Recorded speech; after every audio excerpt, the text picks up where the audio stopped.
Bueno, muchas gracias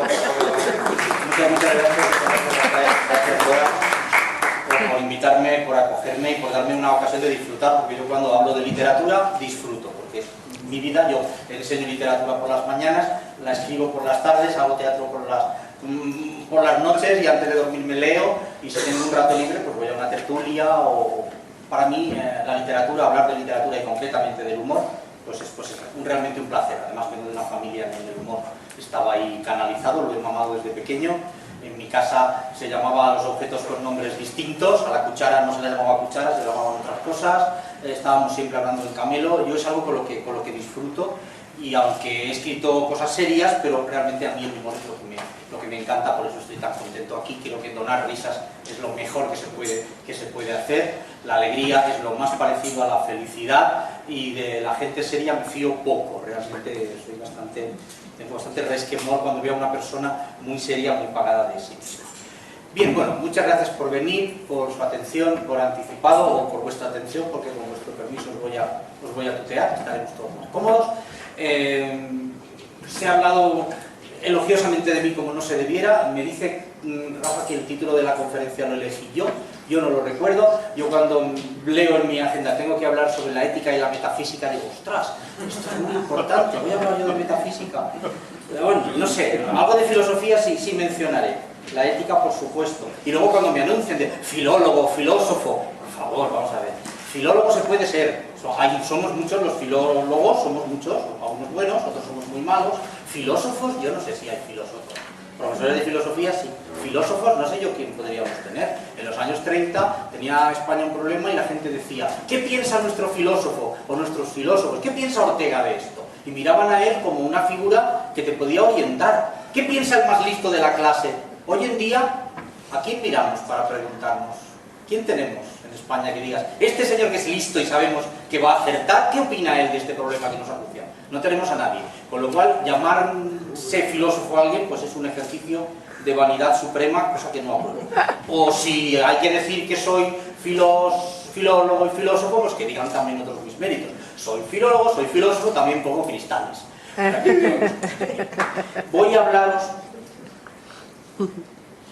de algunos aspectos relacionados con el humor desde el punto de vista de su funcionamiento, de su creación. Eso me interesa mucho, cómo se hacen las obras de arte, de lo que los filósofos no nos han dicho del humor, de cuáles son las teorías del humor, de dónde surge la risa. Los filósofos no se han molestado en hacerlo bien. ¿Qué quiero decir? No hay ninguna teoría que justifique, que explique el humor. Hay cosas sueltas que fragmentariamente nos dan una visión, pero ningún filósofo se ha tomado la molestia de hacerlo por completo, sino que todo lo que nos dicen es fragmentario. Luego lo veremos. Pero bueno, voy a deciros algunas cosas que me parecen interesantes. En primer lugar, el humor no es un género literario, es una perspectiva. Puede haber humor en cualquier cosa. Esto es el género cómico, no, eso no existe.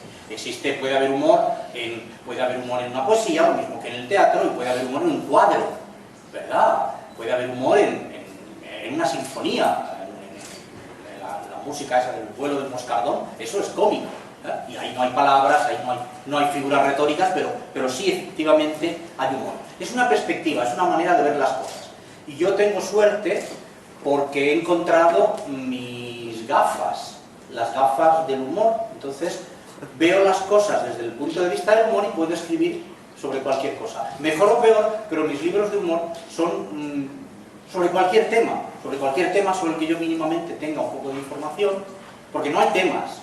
No están los temas, los 60 temas famosos de la venganza, el hijo perdido, el amor desengañado. No es eso.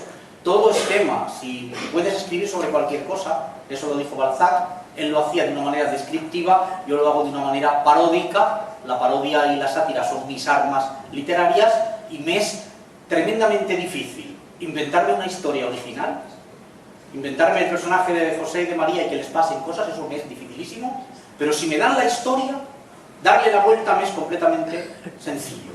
Con lo cual, si tengo que contar la historia de Cleopatra y Marco Antonio, o bien la conozco de antemano, y si no la conozco me la leo, y una vez que me la he leído, cuento esa historia, le doy la vuelta, queda divertida, y lo hago sin levantar el lápiz del papel, como se decía. Nada hay que me haga a mí más gracia, me río yo mucho, de esas imágenes cinematográficas del escritor que está en el ordenador, escribe una frase y luego la borra porque no le gusta, o antes, ¿no? que sacaban el papel de la máquina, lo arrugaban, lo tiraban y había en la esquina de la habitación pues, un cesto lleno de papeles. A mí eso no me pasa, yo me pongo a escribir y escribo, lo que escribo será malísimo, pero no me cuesta nada y sale realmente fluido, de ahí que haya podido escribir tantos libros. Bien, cosas del humor. Los que hacemos humor, los que leemos humor, los que amamos el humor, estamos en inferioridad de condiciones ante un mundo al que le gusta el drama. Yo no sé por qué. Hay prejuicios en contra del humor. Una persona va a ver una comedia cómica cuyo objetivo es hacerte reír, ríe durante 2 horas y sale diciendo ¡qué cansada! A ver, qué cansada no, si el propósito de esta obra era hacerte reír y lo ha conseguido, es una obra muy lograda, es una obra muy satisfactoria. ¿Es que todas las películas de miedo que vemos nos dan miedo? ¿Es que todos los dramas que leemos nos hacen llorar? No, pues si una novela de miedo o una película de miedo no te da miedo, eso es una obra frustrada. Pero si una obra de humor te hace reír, entonces ha logrado su. Sin embargo, el humor no gana premios. No hay ningún premio Planeta, ningún premio nada a una novela humorística, no lo ha habido nunca. Pero no solo en el terreno de la escritura. Teníamos a este magnífico actor americano, Jack Lemmon, que hizo un montón de películas estupendas con Billy Wilder y con otros directores, y no ganó nada. Y un día hizo una película dramática, Salvad al tigre, era una película muy mediocre, y le dieron un Oscar. En España ha pasado lo mismo. Alfredo Landa no se le ha tomado en serio jamás, hasta que de pronto hizo El Crack con Garci y dijeron, ¡ah! Este señor sabe hacer papeles dramáticos. Por supuesto que sí, porque es muchísimo más fácil conmover a la gente que hacerla reír de una manera digna. El actor cómico bueno puede hacer un papel dramático con toda facilidad, no es nada especial, no hay que alarmarse de eso. Bien, entonces tenemos gente que aprecia el humor, gente que no lo aprecia por alguna razón, o que lo usa, lo disfruta, lo pasa bien con el humor y luego no le da la importancia que tiene. En Grecia dividían a la gente en 2 bloques, los agelastos y los ridentes, los que ríen y los serios, ¿no? Y de ahí se hizo una división. En la tragedia griega no había humor, en la comedia griega no había elementos dramáticos, era una separación total. No se podían mezclar. Y la tragedia era el género importante, y la comedia no. Y la tragedia hablaba de los grandes héroes y de cómo han de ser las cosas, y la comedia hablaba de la gentuza, de sus vicios, de sus tonterías. Entonces era una manera de despreciar al hombre. ¿Esto de quién fue culpa? Pues fue culpa de los que crearon en el momento el sistema de pensamiento. Pero filosóficamente, a la hora de hablar de en qué texto está esto, pues la culpa la tienen los de siempre, pues Platón y Aristóteles se reparten la culpa de todas las cosas, ¿verdad? Bien, los filósofos dicen, bueno, el humor no ha generado interés, es el más incomprendido de todos los fenómenos. Bueno, afortunadamente estuvo este filósofo, Henry Bergson, que escribió un libro titulado La risa, que es de los más completos de los que intentan explicar el fenómeno del humor. Y Freud también, su libro El chiste y su relación con el inconsciente, es una obra también muy meritoria que merece conocerse.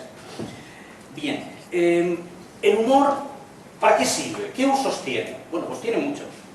En primer lugar, es una expresión de libertad, no olvidemos esto. El bufón tiene libertad, posibilidad de decir lo que los demás no pueden. El más alto noble del reino no le puede decir las verdades al rey. El bufón sí, porque como no le van a tomar en serio, todo lo más le van a tirar un hueso del pollo que se estén comiendo, le van a dar un cachete, pero no le van a castigar. Con lo cual, el bufón es una figura privilegiada, es el que puede decirle al poder, tú lo estás haciendo mal, tú serás muy poderoso, tú tendrás poder sobre mi vida, me puedes mandar cortar la cabeza, pero yo te digo tus defectos, y tú te aguantas. Y piensas, va, esto es una tontería, lo dice un tonto. Pero fijaos en la importancia que tiene, sobre todo en nuestro mundo actual, la libertad de poder decir las cosas, porque decimos que vivimos en un mundo muy libre, pero hay más prohibiciones que nunca. Y las prohibiciones que no están en el Código Penal están en la sociedad. Y hablamos de corrección política, y esto no se puede decir porque queda feo, y esto no se puede hacer porque tal colectivo se ofende, y esto no se puede decir porque es de mal gusto, y entonces estamos cada vez constriñéndonos más. Entonces, el que alguien a través del humor pueda ser libre es importantísimo. Y por supuesto, está expuesto a censura. Habéis oído hablar, supongo que conocéis a este señor que controló el teatro del siglo XVIII, Leandro Fernández de Moratín. Fue una especie como de ministro de teatro. Él lo primero que hizo, para defender la comedia moderna, neoclásica, sosa, aburrida, didáctica, fue prohibir la representación de Lope, Calderón, Tirso. Los autores barrocos los censuró. Este señor fue más censor de libros, más que nadie, más que el cardenal Cisneros, más que Hitler, más que Mao Zedong. Pero ¿por qué menciono su nombre? Para que veáis. ¿Recordáis en Hamlet? Hay un momento en que Hamlet y Horacio llegan al cementerio y encuentran allí la calavera de Yorick, que había sido el bufón y también amigo ayo un poco de Hamlet, y entonces Hamlet se emociona y dice, mira esa calavera, aquí estaban las mejillas que yo besaba. Una escena bellísima. Bueno, pues esa escena Leandro Fernández de Moratín la cortó, porque dijo: el elogio de un bufón es inmoral. ¿Cómo se va a elogiar a una persona que en vida había sido un bufón? ¿Cómo puedes besar la calavera de un bufón? Los bufones son la hez de la sociedad.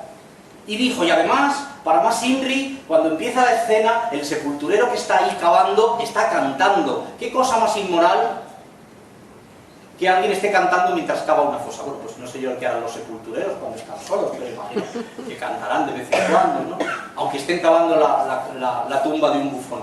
Para que veáis lo importante que es y lo triste que es cuando la gente seria, Moratín en este caso, te censura.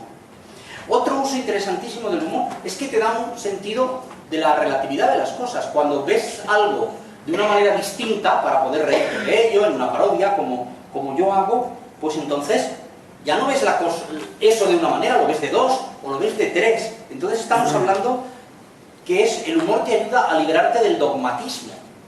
El humor va básicamente contra el pensamiento único, va contra lo que Ortega llamaba monoideísmo. El pensamiento único ya tiene nombre filosófico. Luego, por supuesto, lo sabéis, y hay gente aquí que lo hace muy bien, el humor es una terapia también psicológica, ¿no? La risoterapia y sus beneficios pues son algo evidentísimo, todos lo conocemos. Es un elemento de crítica social, sirve para mejorar la sociedad. Y también es peligroso. Recordemos a Francisco de Quevedo, que en un momento dado estuvo en el gobierno, ejerció de embajador, fue espía incluso en Nápoles y acabó en la cárcel porque escribió cosas que no gustaron a Olivares y no gustaron al rey. Quiero decir que puedes llegar de lo más alto a lo más bajo porque el poder sabe que a lo mejor un ejército no le puede hacer tanto daño como una sátira, ¿no? Y eso es una cosa muy importante. Dice Mark Twain, el humor es el arma más eficaz de la especie humana. Y la gente se asusta del poder hiriente, del poder de convicción del humor. Es también el humor un método de búsqueda y de investigación. Buscando los aspectos humorísticos de las cosas, encontramos otras cosas distintas que no esperábamos. Entonces nos sirve para conocer la realidad de una manera más perfecta.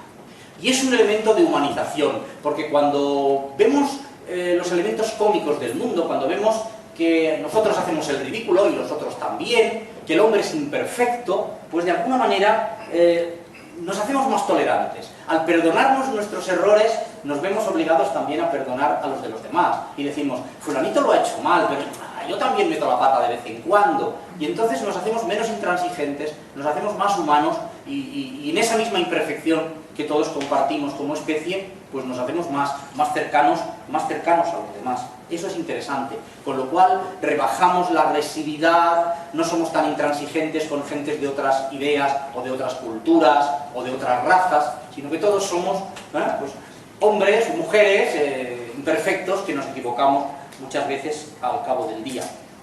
El humor, además, contribuye a nuestra evolución intelectual. Cuando se nos obliga a pensar sobre las cosas de una manera distinta, nuestro cerebro, yo la química del cerebro no la entiendo, pero nuestro cerebro evidentemente empieza a funcionar de otra manera. Me río de esto, que antes era una cosa seria, pero me han contado algo cómico sobre algo serio, y entonces tengo que ajustar mis procesos mentales para ver, ¿y cómo se ha llegado a esto?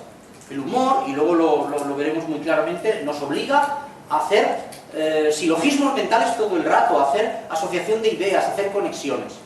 Y por último, está el disfrute estético, el arte por el arte, ¿no?, que Ortega defiende. Pues las cosas no tienen solamente que tener un mensaje o una finalidad que sirva para mejorar nuestro intelecto o para cambiar la sociedad, que eso es maravilloso, sino también simplemente para disfrutar. ¿Por qué no? Hoy en día tenemos el problema de los límites del humor. Tenemos muchos constreñimientos y es algo que realmente es un tema candente, ¿no? Porque dices, voy a contar un chiste, una señora va al médico y entonces se enfadan las señoras, se enfadan los médicos, y si el hombre que va al médico va en taxi, se enfadan los taxistas también, porque te estás riendo de los taxistas. Digo, sí. La pregunta es, ¿no se puede uno reír de los taxistas? Porque si no me puedo reír de los taxistas, tampoco me puedo reír de los fontaneros, ¿no? Ni de los ministros. Y entonces, bueno, si no me puedo reír del gobierno, pues el humor gráfico pues se cae por su peso, ¿no? Y, a ver, ¿podemos reírnos o no podemos reírnos de nosotros mismos? ¿Y debemos reírnos o no debemos reírnos de nosotros mismos? Luego llegaremos a esta conclusión.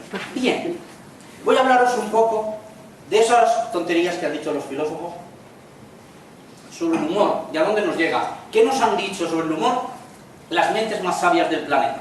Entonces cada uno tiene su teoría. Ninguna es completa, pero todas en alguna medida contribuyen. Platón tiene la teoría de la ignorancia. Dice, el hombre es inferior y no hay nada malo en reírse de lo inferior. El hombre camina, resbala con la piel de plátano y nos reímos. ¿Y cuál es el proceso mental?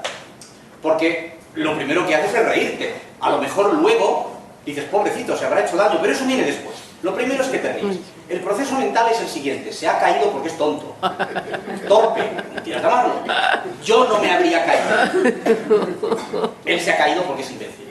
Luego le está bien merecido que me ría de él. Me río y luego, si soy una bellísima persona, digo, pobrecito, te has hecho daño. Pero ya digo, eso viene después, ¿no? Entonces todo lo que sea ignorancia provoca risa. Ese es el humor peor, es el humor más bajo, es el humor con el que te ríes de otras razas o con el que te ríes del que tiene un defecto físico. Es el humor más fácil, es el que hacen los niños en el colegio, que se ríen del que es tartamudo o del que tiene la cabeza muy grande, y por supuesto de cualquier otra cosa, ¿no? Entonces es un humor que está basado en, vamos a buscar un grupo de personas de la que reírnos. ¿De quién nos reímos en España? De la gente del EPE. En cada país hay un grupo o un lugar, eso pasa en todas partes. Y luego también, por supuesto, todo tipo de colectivos, pues si tienes, ya digo, un defecto físico, los gangosos, los patizambos, los bizcos, pues lo han sufrido en sus carnes desde siempre. Eso es algo... Nos reímos de la ignorancia. ¿Es bueno reírse de la ignorancia? Bueno, si consigues que la gente aprenda algo. Decía un personaje de una comedia, fulanito se ha hecho teósofo. Dice, ¿eso es de izquierdas o de derechas? Te ríes de un personaje que no sabe realmente de qué estamos hablando. O te ríes de que la gente no sabe pronunciar. Y van dos andaluces por la selva y dice, mira Pepe Luis, una boa. Y dice, ¡vivan los novios! Pero hay muchísima gente que pronuncia mal, andaluces, en Hispanoamérica, en Madrid, vamos a ver, ¿quién pronuncia bien? Muy poquitos. Sin embargo, lo tomamos como un tema de risa, porque es un elemento de ignorancia, ¿no es así? Bien. ¿Esta teoría cubre la explicación del humor? No, porque no todo el humor se basa en lo decadente, no todo el humor se basa en lo inferior. Aristóteles, el siguiente, ¿no? La teoría de la mímesis, él dice, hay gente digna y gente indigna. Con lo cual estamos siendo clasistas para empezar. En la comedia está el galán, que es noble, aristócrata, habla bien, se entiende el honor, el amor, y luego a su lado va el gracioso, el criado, que tiene miedo, solo piensa en comer, es una persona materialista, le importa el dinero. Entonces ya tienes el digno y el indigno, ¿no? Es un poco como la tragedia y la comedia griega. Don Quijote el idealista, Sancho Panza, ¿verdad? La persona completamente burda, la persona completamente zafia. Entonces, ¿qué dice Aristóteles? Los defectos, o sea, las tendencias humanas son inferiores, son risibles. No son buenas, no son normales, no son humanas, sino todo aquel que a lo que el ser humano tiende es motivo de risa. Sus ganas de comer, la persona que está delante del escaparate de la pastelería, me comería un pastel, nos hace gracia. El instinto sexual, que es una cosa completamente normal, ¿no? la señorita guapa que va al médico con su madre y el médico le dice: a ver, señorita, desnúdese. Dice: no, la enferma es mi madre. Bien, señora, saque la lengua. ¿Por qué? Porque el médico quería ver a la chica, a la madre, no quería ver. Pero es una tendencia normal, sin embargo nos provoca risa, ¿no? Entonces Aristóteles, ¿qué dice? Aristóteles, ¿qué dice? Lo desagradable es divertido. Por eso los niños se ríen con las palabras escatológicas, les hace gracia que digas en voz alta caca, pedo, culo, pis, les hace gracia por el elemento de tabú y porque es algo que ellos intuyen y saben perfectamente que es desagradable. Y en cuanto al ejemplo del plátano, Aristóteles dice: no solo nos reímos, como decía Platón, de que el tonto se ha caído, sino con un sentimiento de superioridad. Y la idea es: yo no me habría caído, porque yo soy listo. Él se ha caído por tonto, pero yo no me habría caído. Entonces me siento superior a él y me río de pura complacencia conmigo mismo, de decir: qué listo soy, qué hábil soy, que voy por la calle y no me caigo. A diferencia de los otros, que sí se caen. Hasta que te caes tú, evidentemente. Bien. Otras teorías, pues está este señor Ben Jonson, era un comediógrafo contemporáneo de Shakespeare, y escribió sobre el humor, y dijo la famosa frase aquella de castigat ridendo mores, riendo corrijo las costumbres. Él dice: la risa sirve, y el origen de la risa es la crítica social. Cuando tú te ríes de algo, no es porque tenga gracia, es un mecanismo social que tú haces para que la gente se corrija. Cuando alguien lleva la cara manchada, una mancha en la cara no es divertida. Pero yo me río de que tiene la cara sucia y le digo: oye, que cuando te comiste el plato con huevos fritos y mojaste, te saltó el huevo, tienes la nariz sucia, o llevas la bragueta abierta. Y me río de él, no porque una bragueta abierta sea divertida, sino para decirle: eso no se hace. Súbete luego aprieta los botones o lo que sea, porque socialmente no está bien que tú lleves la ropa mal puesta o que lleves la cara sucia. Entonces es una manera de decir: cambia tu conducta. Eso tiene unos buenos resultados, pero ¿realmente explica eso el humor? Pues no, solamente una pequeña parte, ¿verdad? Porque hay cosas que no se explican. Todo lo que tiene que ver con la palabra, los chistes verbales, los juegos de palabras, no se explican con esta tendencia, ¿no? Con esta explicación de estamos corrigiendo lo social. Descartes va más allá. Ya no habla de la teoría de la corrección, habla de la teoría del escarnio. Nos reímos de lo que despreciamos, nos reímos de aquel que odiamos, para hacerle daño. La risa es un ataque, no un arma para conseguir algo bueno, sino algo para herir. Me río de ti, jaja, fíjate cómo eres, para hacerte daño, para herir. Eso evidentemente pues no explica las cosas, y no todas las formas de violencia son divertidas, ¿verdad? Bien, hay más teorías. Juan Luis Vives dice que la risa proviene de la alegría. Básicamente dice: la risa es la forma extrema de la sonrisa. Estamos contentos, sonreímos. Estamos muy contentos, nos reímos. Eso realmente no es cierto. A veces puedes estar muy contento por dentro y no reír, o puedes estar muy contento e incluso llorar de contento, ¿verdad?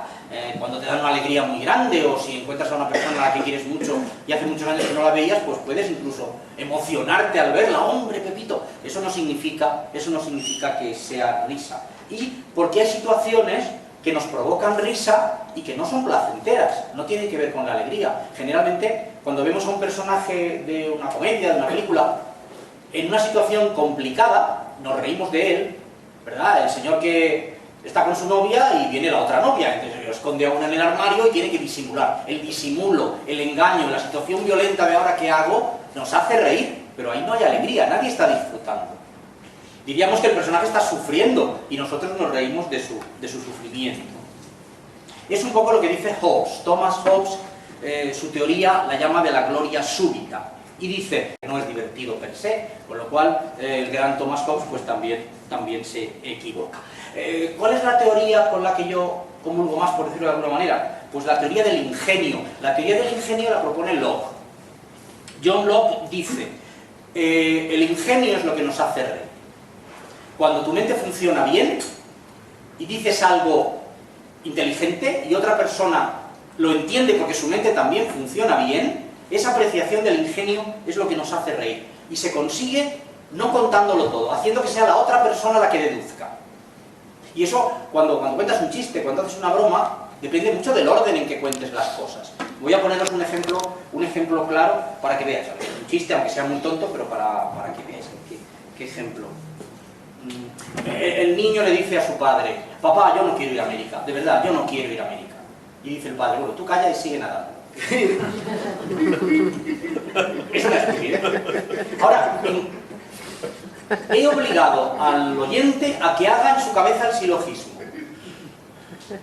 Pero si yo cuento el chiste al revés, digo: había un padre que no tenía dinero para ir a América ni para comprarse el pasaje del barco del avión, le dijo a su hijo: mira, vámonos a ir nadando. Y el niño dijo: no, yo no quiero. Y el padre dijo: no, venga, va, sí. Y los dos se echaron a nadar y entonces el niño le dijo: oye, que no quiero ir a América. ¿Verdad que no tiene gracia? La historia es la misma. El elemento de absurdo está ahí, el elemento de exageración está ahí, las figuras retóricas de pensamiento que pueda haber en la historia están ahí. No tiene gracia. No tiene gracia porque no habéis tenido que hacer vosotros el silogismo en vuestra cabeza. Siempre que obligues a la persona a hacer un juego de palabras que diga: ah, lo he entendido, eso es realmente interesante, ¿no? El marido y la mujer se casan, se van de noche de bodas. A la mañana siguiente la mujer se levanta a prepararle el desayuno a su marido. Y el café está aguado y frío, la tostada está quemada, la tortilla está dura.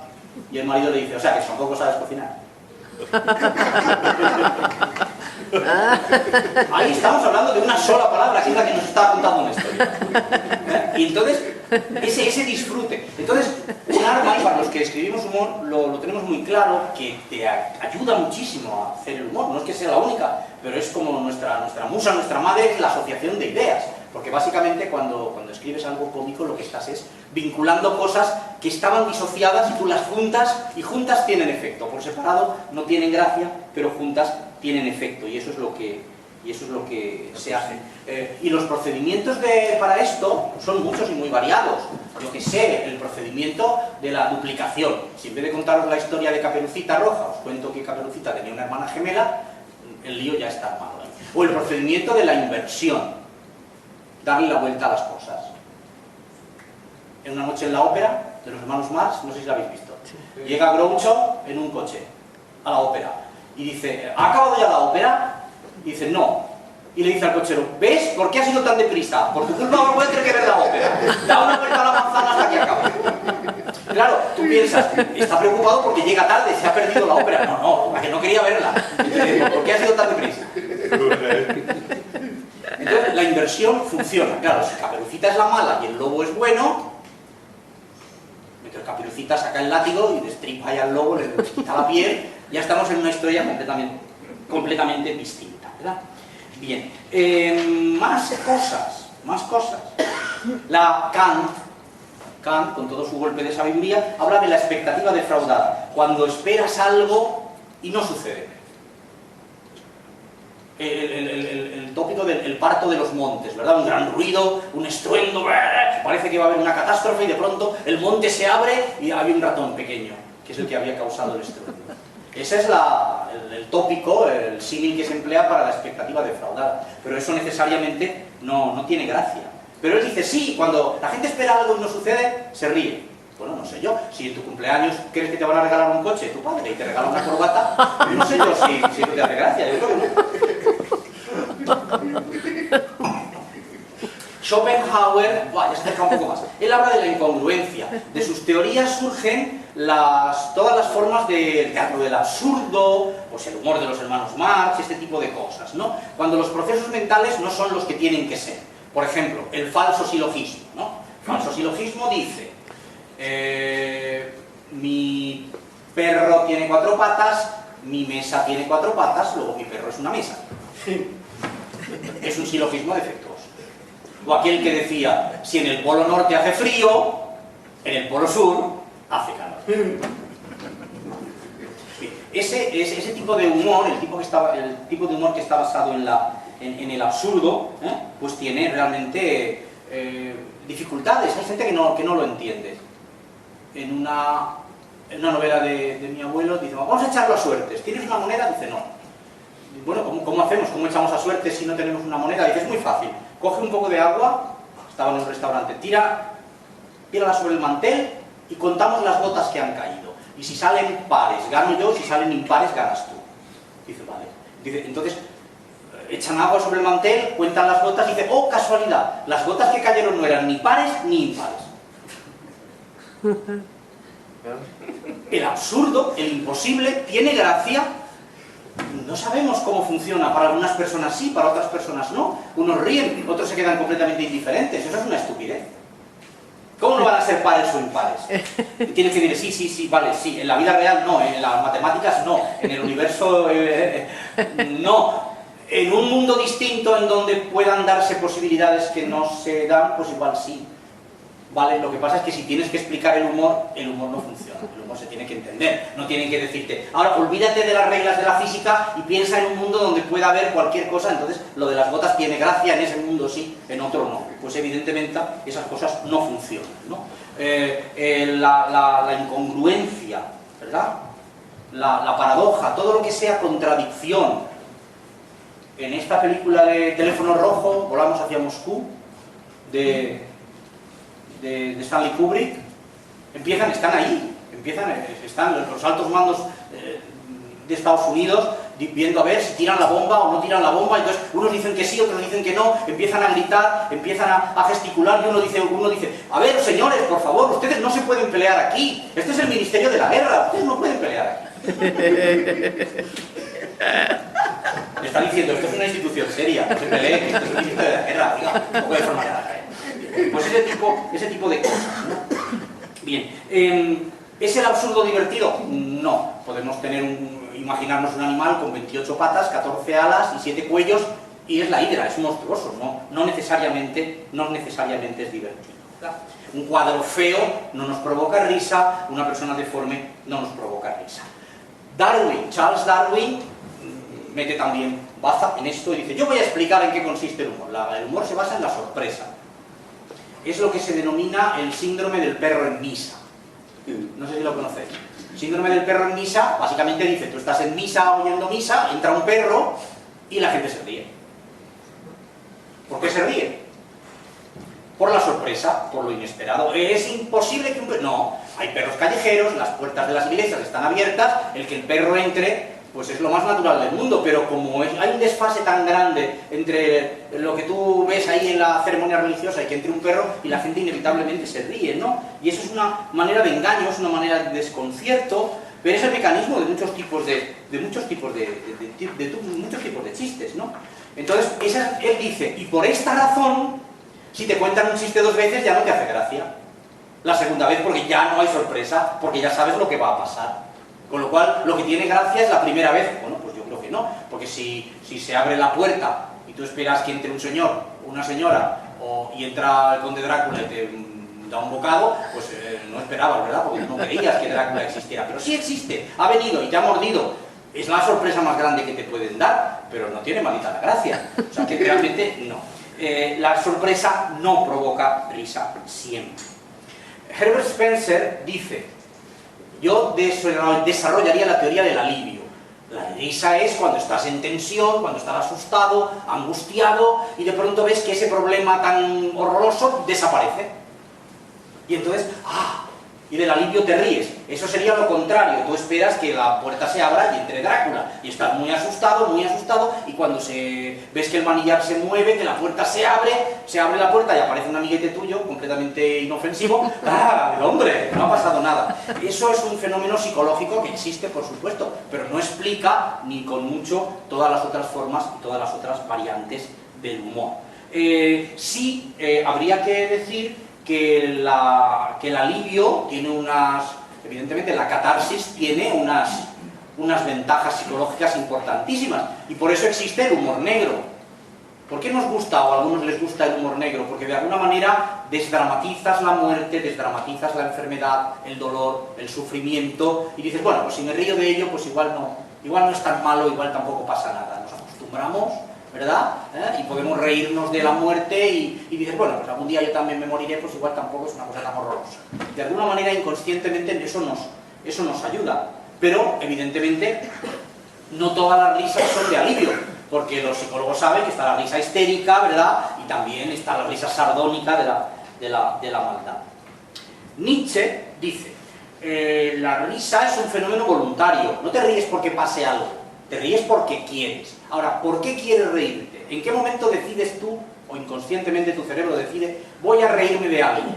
Porque en este momento tiene que haber una risa. Pues todo lo contrario, cuando el mundo es tan desagradable, cuando la vida es tan horrorosa, cuando todo es tan negro, que no sabes qué hacer, es lo que decimos, no, o lloras o ríes. Bueno, pues optamos por no llorar y entonces nos reímos para no llorar. Nos reímos precisamente para no llorar. Es un mecanismo de nuestro cerebro, dice, no puedes aguantar tanta angustia. Entonces, en vez de esperar a que llegue el alivio por otros medios, que es lo que dice Spencer, Nietzsche dice, no, provoca todo el alivio. Ahora me río de todo, me pongo el mundo por montera, ya me importa todo poco, mando a todo el mundo a freír espárragos, me río de todo, rompo con las cosas y digo, no merece la pena el mundo que yo me lleve un disgusto. Me río del mundo. Es una actitud de voluntad. Freud habla de que todo es inconsciente, evidentemente. La risa te retrotrae a tu época infantil, cuando te reías y no sabías muy bien por qué te reías, y lo que hace el adulto para volver a esa época infantil en que no tenías angustias, ni responsabilidades, ni pagar facturas, pues es volver al juego. Y dice que básicamente los adultos jugamos, pues unos juegan a la bolsa, y otros juegan al golf, y otros juegan a que son presidentes de la nación, pero básicamente las cosas que hace el hombre en su último fuero interno no las considera serias, sino son cosas que hace pues, para divertirse, para pasar el rato. Solo que hay quien, para pasar el rato, necesita ser el dictador de una nación, y entonces pues intenta convertirse en dictador, y si puede, pues dicta, y puede ser un tirano, porque eso le divierte. No por otras consideraciones, no por el poder en sí o por el dinero en sí, sino porque le gusta serlo. Y de ahí que tantas personas que han tenido el poder y no lo han soltado, y podían haberse jubilado, ¿verdad? Y decir, pues yo soy, ¿verdad? Carlos I lo hizo, que abdicó en su hijo, pero igual el hombre estaba bastante enfermo. Generalmente la gente que tiene el poder no lo suelta, porque no es el poder y el dinero que puedes seguir teniéndolo en ciertas condiciones, que te gusta el hecho de ser tú el que juegue al juego que tú has decidido, que en este caso sería el del poder. Y luego tenemos, he mencionado a Henry Bergson. Bergson habla del automatismo. Dice, todo aquello artificial, inserto en lo viviente, es divertido. El hombre camina y tú esperas por inercia que siga caminando, pero no camina todo el rato porque hay una farola, él no la ha visto, tropieza con la farola, el movimiento automático se corta de repente y por eso nos reímos. Por la torpeza, ¿no? Es el ejemplo semejante al del plátano. Pero una persona que funciona como un autómata, por inercia, que parece que no hay voluntad. El hombre que finge ser un robot y hace movimientos que no son humanos, ¿verdad? Eso nos resulta divertido. Todo lo que mezcla lo artificial con lo humano es divertido. Todo lo que lleva al automatismo. No sé si recordáis esta secuencia de la película de Charles Chaplin, Tiempos Modernos. Hay una cinta de estas que está pasando y ahí vienen como dos bolas, no, como dos tornillos grandes, y él con unas tenazas, con unas llaves inglesas está apretando las tuercas, y vienen otras y él la aprieta, vienen otras y él la aprieta, y de pronto aparece una chica que lleva un traje con dos pompones aquí que semejan los tornillos, las tuercas, y entonces él se va detrás de la chica a apretarle las tuercas, pero no piensa que es una chica con un vestido, automáticamente está haciendo algo, eso resulta divertido, ¿no? Entonces, o todo aquello que se hace de una manera inconsciente, ¿verdad?, pero dictado por un impulso. En una novela de mi abuelo también, un señor sale corriendo de su casa, tiene mucha prisa, se mete en un taxi y dice, don Ramón de la Cruz, y el taxista le dice, encantado de conocerle, caballero. Porque claro, que eso le está diciendo cómo se llama. Bien, pues esas son las cosas. Todo lo que tiene que ver con las cosas que están fijas. El tópico es risible. En las comedias de Lope, de Tirso de Calderón, en las comedias de amores, en las comedias de capa y espada, en las comedias galantes, al final de la obra se casan, todos los personajes jóvenes se casan, la boda al final. Bueno, pues hay una comedia de Calderón en donde al final del primer acto el protagonista, o sea, el galán y la dama se casan, y entonces el gracioso se adelanta al público y dice, señores, como el galán y la dama se han casado, váyanse ustedes a su casa porque esta comedia se debe haber acabado ya. O sea, el mismo Calderón se está riendo de su propio recurso y está diciendo, como la boda es al final, si hay boda, es el final, con lo cual váyanse que la comedia se ha acabado ya. O en otro lugar dice, abren un armario y hay un señor escondido ahí y dice un personaje, esto no es la realidad, esto es como una comedia de Calderón que siempre tiene un señor escondido en el armario. Y es el mismo Calderón quien se está riendo de su tópico. Con lo cual, y por supuesto, todos conocéis el efecto bola de nieve, ¿verdad? Una persona que dice una cosa y la otra pues lo va contando, aumentándolo, y al final tenemos una historia falsa que se ha hecho de una manera diríamos, artificial, se ha ido ampliando. O lo que es la repetición mecánica. ¿Habéis visto programas de este señor, imagino que sí, de José Mota? Sí. El recurso cómico que más emplea José Mota, yo es que me dedico a analizar un poco lo que hace cada uno, es el recurso del políptote, de la repetición. Coge una frase que no tiene gracia, conceptualmente no tiene gracia, en contexto no tiene gracia, y la repite varias veces. Y cuando la hemos oído 3 veces, ya empieza a tener gracia.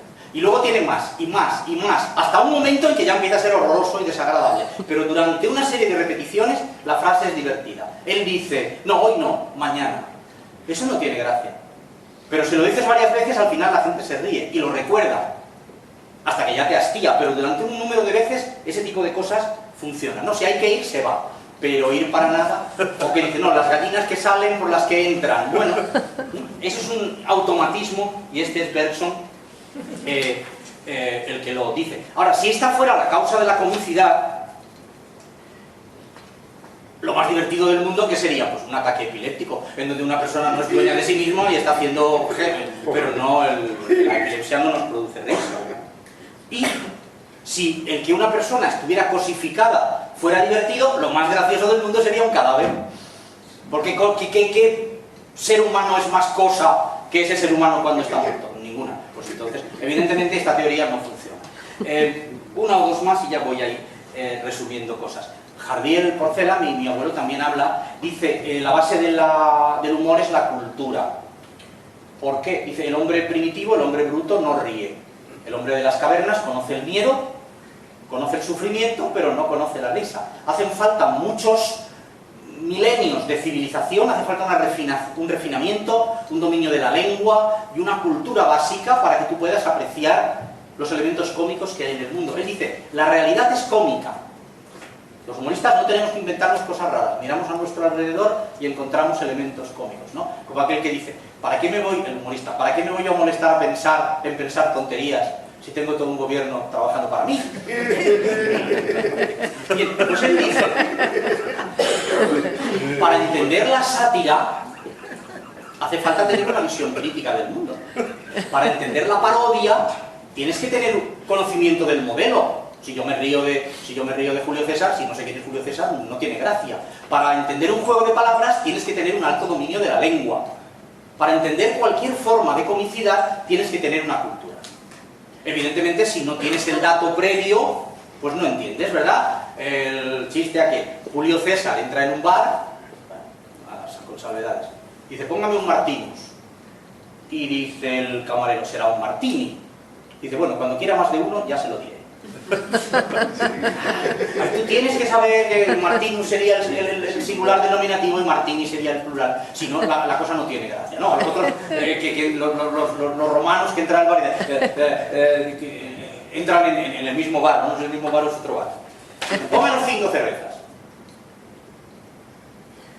Claro, nosotros asociamos, póngame 2 cervezas, yo digo, póngame 5. Tienes que saber, evidentemente, los números romanos, si no lo entiendes. Sin una cultura previa no puedes entenderlo. Este es el fallo de la teoría de Jardiel, que evidentemente hay gente sin cultura que ríe de cosas de las que no podría reír si esta fuera la única explicación. Las mentes primitivas, la gente inculta no reiría de nada, y sabemos que no es así.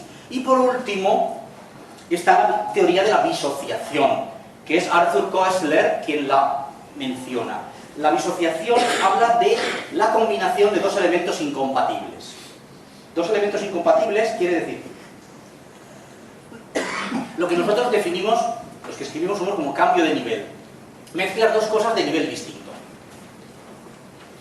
que no son risibles por separado, pero sí cuando están juntas. Yo digo, por ejemplo, a ver, una película romántica, una novela romántica que se titula Luna de miel en París.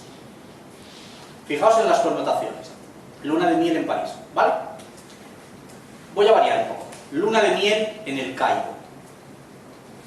Ahí la sofisticación, la elegancia de París ha quedado sustituida por el elemento. El Cairo será una ciudad cochambrosa, llena de polvo, pero tiene también un elemento exótico, un elemento misterioso, lejano. Luna de miel en el Cairo está bien, ¿no? Luna de miel en Albacete. ¿Por qué reís? ¿Por qué reís? ¿Qué tiene Albacete de distinto? Seguro que hay gente de la Roda que va a Luna de miel va a Albacete. La cosa no es esta. La cosa es, ¿está Albacete al mismo nivel de ciudad elegante como París? No. ¿Está Albacete, con todos mis respetos y todo mi cariño, al mismo nivel de ciudad exótica como el Cairo? No. Albacete es de todo menos exótica. Con lo cual, si mezclamos una ciudad en una serie de... Yo la serie la he creado antes. Porque si hubiera dicho, empezando, hubiera dicho Luna de miel en Ciudad Real, Luna de miel en Castellón de la Plana y Luna de miel en Albacete, estaríamos hablando quizá de la misma serie de ciudades y no tendría gracia. Pero cuando la contrapongo a París o al Cairo, entonces sí. ¿Veis? Entonces, Albacete no tiene gracia per se, lo tiene cuando cambiamos el nivel. Podrían ser dos afiladores gallegos. Efectivamente, todo lo que es bien. Entonces, ese tipo de cosas funciona muy bien. Funciona en la lengua, cuando en medio de un discurso elegante metemos una frase muy vulgar, un vulgarismo. Funciona cuando en medio del discurso vulgar, de gente inculta, alguien dice una palabra muy culta, ¿verdad? O una frase latina. Funciona el contraste. Sale Stan Laurel de Oliver Hardy y el mismo contraste del gordo y el flaco ya tiene gracia. Anda que no hemos visto películas de policía listo, policía tonto, el joven que acaba de entrar y el otro que se va a jubilar al día siguiente, ¿no? O sea, todo lo que sea dos series de cosas distintas juntas tienen gracia. Por supuesto, lo que tiene que ver con la literalidad. El que entra a la zapatería, ¿tiene usted zapatos de cocodrilo? Dice, no. Dice, vámonos, cocodrilo, que aquí no hay zapatos para ti. Porque cuando él decía, ¿quiere zapatos de cocodrilo? No quería decir zapatos de piel de cocodrilo, quería decir zapatos de cocodrilo. Entonces, la literalidad nos puede ser también divertida, ¿no? O, pues yo qué sé, la anfibología, ¿verdad? Los dos efectos de una palabra, los dos sentidos de una palabra. Hombre, vente a casa el sábado, que tenemos una fiesta, no faltes y tal. Y el otro dice, mira, no puedo ir, es que mi mujer está embarazada de Días. Y dice, bueno, pues que venga Días también. Bien, ahí estamos jugando, ¿verdad? Primero con el paronomasia de dos palabras que se parecen, la mala pronunciación, pero el doble sentido, ¿no? Y esas son cosas que entran dentro de la disociación. Aquí entra, por ejemplo, también el anacronismo. El anacronismo, ¿sabéis? Cuando ponemos una cosa fuera de tiempo, si decimos que Julio César puso un telegrama para llamar a sus generales y convocarlos a la batalla, pues eso, según el contexto, puede ser divertido. ¿Y cómo funciona el anacronismo? Cuanto más raro, mejor. Si dices que Julio César llamó por el móvil, tiene menos gracia que si puso un telegrama. ¿Por qué? Porque lo del móvil se nos habría ocurrido a más gente. Es como más fácil. Tú tienes que hacer una película en broma sobre Julio César y cuando saca el móvil, eso se le ocurre a cualquier guionista. Pero si hace una cosa distinta, si tiene que rellenar la declaración de Hacienda, eso ya... Y por supuesto tenemos que saber que es algo imposible, porque si dices que Napoleón cogió el tren, te quedas pensando, a ver, ¿pudo coger un tren Napoleón? ¿Cuándo inventaron los trenes? 1820... ¿Para entonces Napoleón ya había muerto? ¿O estaba todavía vivo? No, porque murió casi por ahí. En cuanto entre la duda de ¿es posible? Ya no tiene gracia. Tiene que haber, evidentemente, una diferencia clara. Pero, como se ha dicho, hay contradicciones que son indoloras y que no provocan risa, y puedes mezclar dos cosas distintas, y el típico monstruo de cuerpo de león y cabeza de serpiente, pues son dos cosas distintas mezcladas y no provocan risa en absoluto. ¿Qué quiero decir con todo este resumen de los filósofos? Nadie ha sabido pillarle el punto. ¿Ha sido porque no eran capaces? ¿Ha sido porque su capacidad intelectual no era suficiente? Yo creo que no. Muchos de estos señores eran grandes mentes. Lo que sucede es que no se lo han tomado en serio, no han dicho, vale, yo me voy a meter 3 meses en mi casa, voy a pensar sobre el humor y voy a crear una teoría clara que abarque todos los aspectos y esto va a ser definitivo. No lo han hecho. En medio de otros escritos de cosas que a ellos sí les parecían importantes y a las que dedicaron mucho tiempo, hablaron un poquito del humor y eso es lo que yo he entresacado y os he contado. Quiero decir que si no hay una teoría del humor es porque ni siquiera los filósofos se preocuparon de hacerla, porque no les pareció bastante importante. Y ya para ir acabando, porque me gustaría que luego hubiera preguntas y coloquios, cosas que hay que decir sobre el humor. El humor no es monolítico, el humor cambia con los climas. Lo que hace gracia a unos no hace gracia a otros. No tenéis más que ver películas americanas de Chevy Chase y veréis que no tienen gracia, pero allí les divierte muchísimo, ¿eh? Y viceversa, eso sucede. El humor no es traducible. Rara vez el humor se puede traducir, no solo por la lengua, porque evidentemente la lengua no permite hacer la misma broma en un idioma que otro, aunque sea humor de situación, no se entiende exactamente cuáles son las connotaciones, la forma de pensar de la gente, y yo he intentado traducir mis libros de humor a otro idioma y se pierde toda la gracia, prácticamente el 90% se pierde y he desistido de hacerlo. Bueno, pues tienes un mercado mayor, ¿verdad? Si traduces tus libros al inglés, no, porque no tienen gracia. La gracia se pierde y no solamente, ya digo, efectos lingüísticos, no son solo figuras retóricas de palabra, sino que son distintos. El humor cambia con los tiempos. Las cosas que nos hacen gracia ahora dejarán de tener gracia, las cosas con las que se reían nuestros abuelos, nuestros bisabuelos, a nosotros ya no nos hacen gracia. O lo consideramos un humor tan bajo. A principios del siglo XX, que hubo una gran profusión de obras de teatro cómicas, ¿sabéis lo primero que hacían los autores cuando tenían que escribir una comedia? ¿A qué libro recurrían para empezar a documentarse? No. A la guía telefónica. Y entonces empezaban a buscar apellidos raros. ¿Por qué? Dicen, pues mire usted, por necesidades de la acción, mi comedia tiene 25 personajes. Yo busco 25 apellidos estúpidos, los menciono en la obra y son 25 chistes, son 25 risas seguras. Luego ya el resto de la obra me saldrá divertida o no, pero 25 chistes están. Yo entonces digo, Fuertes, ya está. Pues una señora que se llama Fuertes, Dolores Fuertes, y se casa con un señor que se llama Cabeza, Dolores Fuertes de Cabeza. ¿Quién viene? Dolores Fuertes de Cabeza. Nosotros ya no aceptamos ese tipo de humor, a nosotros eso ya nos hace gracia, nos parece malo, nos parece bajo, inferior, nos parece pueril. En el año 1900 se partían de risa, esas cosas daban muchísimo dinero. Es un ejemplo para que veáis cómo cambian las formas, ¿no? Entonces, esas son cosas que hay que ver. He hablado antes del humor bajo, cuando he mencionado, ¿verdad? Pues los chistes de Lepe y todas estas cosas, ¿no? que decía Platón. Ese es el que no hay que hacer, pero ahí está el otro humor, está el humor inteligente, que es muy difícil de hacer. Y no lo digo para que parezca que los humoristas tenemos un mérito especial, es muy difícil de hacer. Tomad, por ejemplo, yo os cuento un caso, doña Emilia Pardo Bazán era una gran escritora, qué duda cabe. Bien, en Los Pazos de Ulloa, que es una novela que tiene 800 páginas mínimo, dice esta señora: había un criado en la casa, que interviene muchísimo en la novela, había un criado en la casa que era divertidísimo, y era la alegría de la huerta, siempre estaba diciendo bromas, todo el mundo se reía, qué simpático era, nos alegraba la vida a todos. Bien, durante las 800 páginas, ese criado no dice nada que se parezca a una broma, nada. La descripción es mala, tú dices, este personaje es así, pero luego no es así. Eso es mala literatura. La buena literatura es que no digas cómo es el personaje, que el personaje salga y sea divertido, y tú recuerdes, este es el personaje divertido. Ya digo, durante 800 páginas no tiene nada de gracia ese señor. ¿Por qué? Pues porque a doña Emilia no se le ocurrió, porque no es tan fácil. Es mucho más fácil escribir drama, que además está mucho más de moda. ¿Y por qué es más fácil escribir drama? Pues también os lo digo, porque los seres humanos, por muy canallas que seamos, pues siempre tenemos una parte buena, un poquito, y entonces empatizamos con el dolor ajeno. Alguien se pone enfermo, pobrecito mío. Alguien se muere, hombre. A alguien le abandona su novio o su novia, a todos nos ha pasado. Entonces tú empatizas con el sufrimiento. El niño de 3 años salió del parque, cruzó la calle, vino el camión y lo mató. Por mal que te lo cuenten, tú te conmueves, tú te emocionas. Y te lo han contado muy mal, en mala prosa, repitiendo palabras, con frases incorrectas, en mala estructura. Da igual como te lo cuenten, a ti te conmueve. Ahora, prueba a contar mal un chiste y verás lo que sucede. Como no elijas la palabra adecuada, ya no tiene gracia. Como cambies el orden de las cosas, ya no tiene gracia. Como lo hagas muy corto, no se entiende. Como lo hagas muy largo, te aburre. Hacer prosa o verso de humor es mucho más difícil.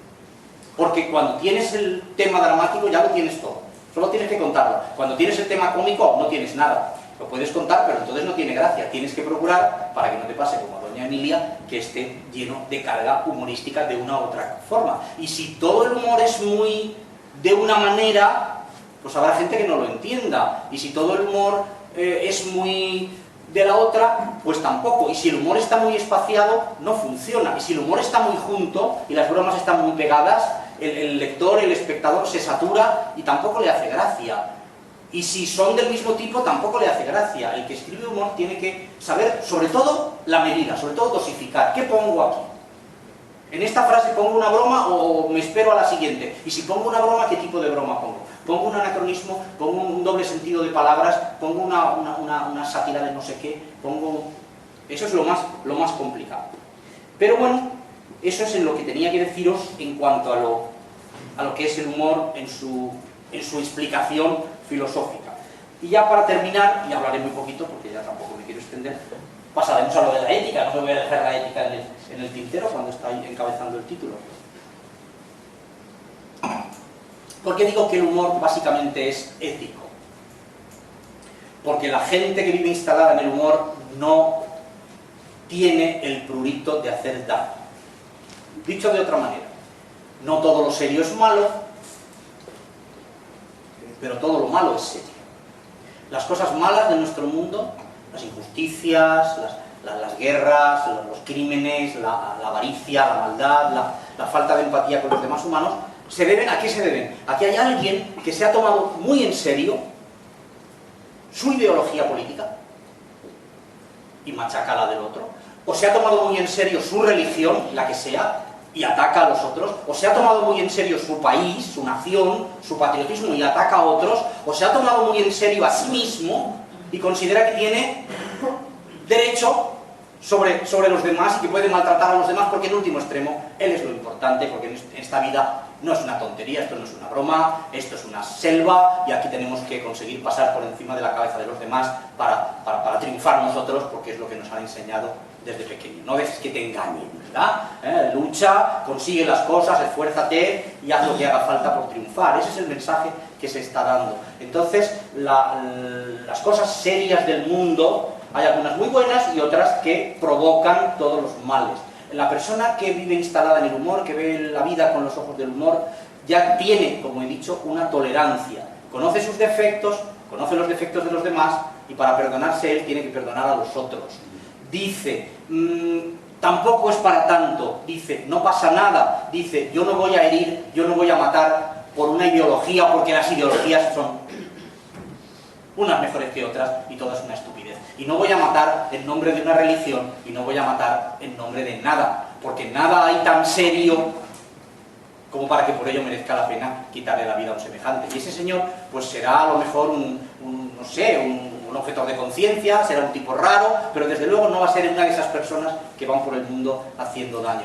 Esa es la ética del humor. Intentemos de alguna manera vernos en nuestra inferioridad. No quiere decir que nos humillemos a nosotros mismos, pero veamos que no somos perfectos y que nuestros gustos, nuestras ideas no merecen que hagamos daño a nadie, e intentemos reírnos un poco de nosotros mismos, de los demás también, sin ningún tipo de miedo, y hacer que la risa sea la base de nuestra vida. Y nada más. Muchas gracias.